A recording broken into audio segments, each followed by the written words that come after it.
Hi guys, in this video I will show you how to fix unfortunately Gmail has stopped Android error. Firstly, when you get up into some picture in which you get out into that problem, it doesn't matter if it's on Android or on iPhone, it is the same problem, but also it is the same solution on that fiction. Now first you need to get off from your application, you need to go to your Play Store, and on the search box you need to type for Gmail, and then right here when you get up on this section you need to make sure that you have the latest version of Gmail. If you simply don't have that set up, you're gonna be able to get up and simply update it, but if you have it, you're not gonna be able, and you simply gonna have that option which is open. But when you get up in that full setup, you need to go and uninstall the application, and then you can simply reinstall it back. But if you are on your iPhone, you can go up to your settings, and then from there you can just simply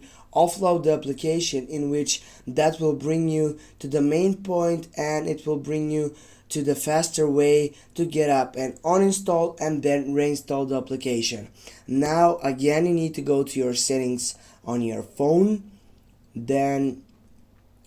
you need to go for applications right down,